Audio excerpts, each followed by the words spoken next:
Hey guys, STW here, and today this video is about me talking about a girl, a woman, suing a 13-year-old for cyberbullying. He's cyberbullying her about her being gay. I mean, it's 2018. Why are you making fun of somebody that is gay? So let's just get into the video. What type of relationship do you have with your students? I really care that we accomplish whatever we're set out to do, but I'm also the first teacher to volunteer to get a pie to the face or an egg cracked on my head, like whatever it is to reward students. Then why are you suing your students?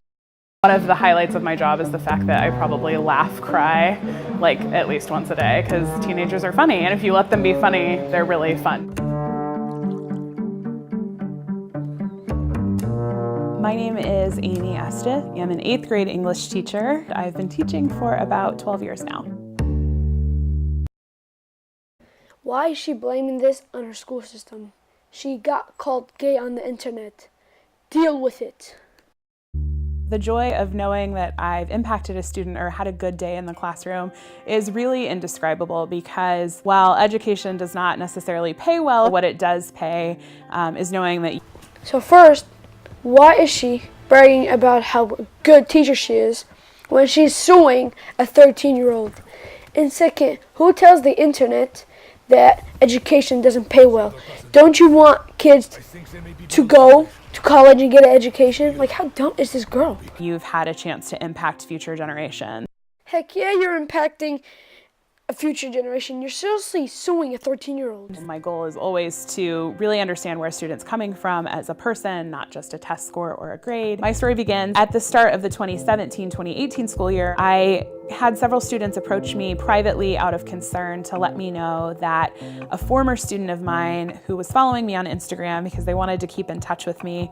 I'm pretty sure it's illegal to give your Instagram, any social media, to your students. Had taken a photo of me and my partner and posted it to her Instagram and let my current students know that I was gay. Prior to that, I had never discussed my sexuality in the classroom intentionally, because I know that I teach in a very conservative climate, and it wasn't something that I felt I needed to share right off the bat with students. As the year progressed, students continued to approach me to let me know that this was really a hot topic on the internet, it was a hot topic on campus, and people were continuing to discuss it. I went to my administration multiple times and let them know that I was concerned about this and I felt like things were getting out of hand. And the initial response was that this was drama, was the word that was used, and that it would die down. I don't blame them for saying that. It's a woman complaining about a 13-year-old calling her gay. You don't see me going around everywhere. Whoever calls me gay, I sue them. And to be fair, I hoped so too. Unfortunately, that's not what occurred. During that school year, I was also pursuing my Master of Arts degree. I had to maintain an online YouTube channel where I responded and reflected on things that I'd read. Man, my movie looks like a great video. One night, I noticed that a flood of students started to follow me on that account. Man, you have 19,000 students. That's like 5 schools put together, or even more. And then I received a comment that said, "Don't be stupid, be a smarty. You can join the Nazi party, now accepting dykes." I immediately took a screenshot. She's seriously having a panic attack over somebody commenting a joke on her video and telling her school about it.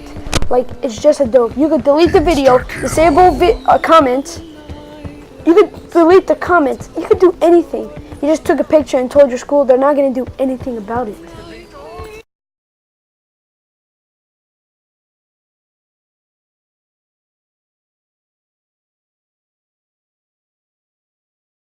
And sent it to my administration and asked them to sit down with me. It took my administration a full month to meet with me, and upon meeting together, the decision was made that I should create a lesson about tolerance to present it to my class. I did that immediately, sent it off to them, and unfortunately they decided that they didn't like the direction of the lesson, and I was told that it would occur later on once someone else had a chance to review it. I had started to experience some severe depression and even more severe anxiety about being in class, because I felt like I didn't know what was being said about me or what was being done.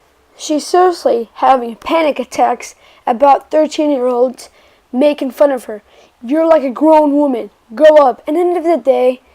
They're still 13-year-olds, and they're just gossiping about you. Deal with it. And I also felt like I wasn't being supported or kept safe the way that I believe I deserved to. What is this? Is this Fast Slender? After winter break, I asked my students to create their own utopia. And during a presentation, one of my students made some disparaging comments about gay marriage, which elicited quite a response from my students. A lot of excitement and looking at me and definitely awaiting a reaction. Why is she still working if, like, in the school if people are going to make fun of her? She's seriously having panic attacks. Oh my God, like, I hate teachers like this. After that, upon reviewing the students' written work, I noticed that some more derogatory comments were used about gay people in her work. And I brought that again to the attention of my administration, and my administrators felt like the best course of action there was simply a teachable moment. I contacted my union at that point. From there, it escalated to me getting a regional rep involved from my union, who eventually hired me a lawyer. Oh my gosh, she's actually suing them. Like, she's so, oh my gosh, she's so retarded. I'm just going to read this to you guys, like whoever can't read. Due to anxiety and depression, in January of 2018, Amy took a mental health leave from teaching. Her case is currently being litigated. Is that it? I haven't been in the classroom since January, and I would say that there are two things that I miss the most. First and foremost, I Why is she playing with the grass? really miss my colleagues. I'm lucky to work with some incredible educators. In terms of students, I'm very sad that I didn't get to read Fahrenheit 451 with them or be there for their 8th grade graduation. It was really challenging for me to miss out on both of those things. If you're gonna miss them, why are you suing them and why did you quit? You know what, I'm done with this video, no? I don't feel frustration or anger towards students. Stop lying, you know you do. I think that as teenagers, we're always, they're growing and they're changing and they're formulating their own opinions. The onus really lies on the adults in the system to do better, and that's what I feel. You know what, this video is over. She wants to sue some 13-year-olds, let her do it. Whatever. If you guys enjoyed this video, subscribe, leave a like, and comment down below what other videos you want me to do. And yeah, peace.